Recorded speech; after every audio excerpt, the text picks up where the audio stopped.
ଗୋଲାଗାମ ଅବସ୍ଥିତରେ 2008 ମସିହାର କପିଳେଶ୍ୱର ମହାଦେବ ମନ୍ଦିର ପ୍ରତିଷ୍ଠା ତେଣୁ 2008 ମସିହା ଠାରୁ 2026 ମସିହା ପର୍ଯ୍ୟନ୍ତ ବହୁ ଆଡ଼ମ୍ବର ଭାବେ ସମସ୍ତ ସହମତରେ ବହୁ ଯାତ୍ରୀ ଏବଂ ବହୁ ଭକ୍ତମାନେ ଭିଡ଼ ହେଉଛି ଏବଂ ମାନେ ଇଚ୍ଛା ପ୍ରକାଶରେ ଏବଂ ଶ୍ରଦ୍ଧା ଭାବରେ ଭକ୍ତମାନେ ପ୍ରସାଦ ସେବନ କରି ନିଜ ନିଜକୁ ଯାଉଛନ୍ତି। 15-20 ବର୍ଷ ହେଲା ଜାଗର ହେଇଗଲାଣି ପୁରୁଣା ଗ୍ରାମରେ ବହୁ ଆଡ଼ମ୍ବରରେ ହେଉଛି। କପିଳେଶ୍ୱର ନାମ ସେ ପ୍ରତିଷ୍ଠା ହୋଇଛି।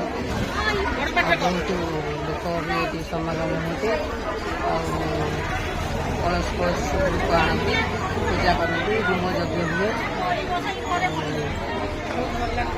ସବୁଠୁ ଭଲ ଲାଗେ, ବହୁତ ଲୋକ ଆସୁଛନ୍ତି, ହଜାର ହଜାର ଲୋକ ଏଠି ଖାଇବାକୁ ଯାଆନ୍ତି, ଖାଇକି ଯାଆନ୍ତି। ପୂର୍ଣ୍ଣାହୁତି ହୁଏ ଆଉ ଯଜ୍ଞ ବେଳେ ହଜାର ହଜାର ଲୋକ ଆସନ୍ତି, ନଡ଼ିଆ ବି ପୂର୍ଣ୍ଣାହୁତି ଦିଅନ୍ତି ଆଉ ହଜାର ହଜାର ଲୋକ ଆସନ୍ତି। ମହାଦୀପ ଉଠିଲା ବେଳେ ବି ବହୁତ ଲୋକ ଗ୍ରାମରେ ଆସନ୍ତି। ଆମର ଉମାକାନ୍ତ ରାଉଳ କହୁଛି। ଆମର ଏଠି କପିଳେଶ୍ୱର ମହାଦେବଙ୍କର ବହୁତ ମହିମା ଅଛି। ଏଠି ଆଖପାଖ ବୋଧେ 10-20 ଖଣ୍ଡ ଗାଁର ଲୋକ ସମାଗମ ହୁଅନ୍ତି। ଠାକୁରଙ୍କର ପାଖରେ ମାନସିକ କରନ୍ତି। ପ୍ରତିବର୍ଷ ଜାଗରକୁ ଆସିକି ତାଙ୍କ ମାନସିକ ପୂର୍ଣ୍ଣ ମାନେ ଦିଅନ୍ତି ଏବଂ ପୂର୍ଣ୍ଣାହୁତିରେ ଯଜ୍ଞ ଯେଉଁ ହୁଏ ପୂର୍ଣ୍ଣାହୁତିରେ ହଜାର ହଜାର ସଂଖ୍ୟାରେ ନଡ଼ିଆ କୁଣ୍ଡରେ ପକାନ୍ତି। ଆଉ ଆମର ଆଜି ଜାଗର ଦେଖୁଛନ୍ତି, ଆପଣମାନେ ତ ଦେଖୁଥିବେ କେତେ ଦୀପ ପ୍ରଜ୍ୱଳନ ଏଠି ହେଇଛି। ହଜାର ହଜାର ଲକ୍ଷ ଲକ୍ଷ ଦୀପ ପ୍ରଜ୍ୱଳନ ହେଇଛି। ପାଖାପାଖି 20 ଖଣ୍ଡ ଗାଁରୁ ଲୋକ ଏଠି ସମାଗମ ହେଇଛନ୍ତି।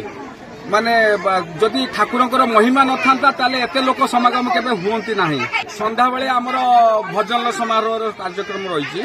ତାପରେ ଆମର ଏଠି ସିଙ୍ଗି ବାଜା ବି ଆସିବ ଆଉ ଘଣ୍ଟମାଦ ଆମର କୀର୍ତ୍ତନରେ ବି ବ୍ୟବସ୍ଥା ଅଛି।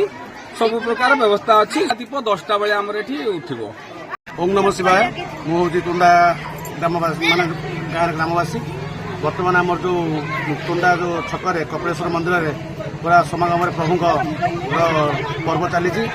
ଆମର କାଲି ଯଜ୍ଞ ଚାଲୁଥିଲା, ପୂର୍ଣ୍ଣାହୁତି ସରିଲା। ଆଜି ହେଉଛି ପ୍ରଭୁଙ୍କର ହେଉଛି ବର୍ତ୍ତମାନ 108 ଦୀପ ଲାଗୁଛି ଆଉ 9ଟା ବେଳେ ମହାଦୀପ ଉଠିବ। ବହୁତ ଭକ୍ତ ଆସନ୍ତି। ଆଜି 1500-2000 ଭକ୍ତମାନଙ୍କ ପାଇଁ ପ୍ରସାଦ ସେବନର ଆମ ଗାଁ ତରଫରୁ ଆୟୋଜିତ ହୋଇଥିଲା। ଆଉ ସମସ୍ତଙ୍କୁ ମୁଁ ଏତିକି ନିବେଦନ କରୁଛି ବାବା କପିଳେଶ୍ୱରଙ୍କ ପାଖରେ ଆମ ଗ୍ରାମବାସୀ ଏବଂ ଓଡ଼ିଶା ସନାତନ ଧର୍ମରୁ ସମସ୍ତଙ୍କୁ ଭଲ ରଖନ୍ତୁ, ଆଶୀର୍ବାଦ କରନ୍ତୁ। ଜୟ ଶ୍ରୀରାମ। ଓಂ ନମ ଶିବାୟ।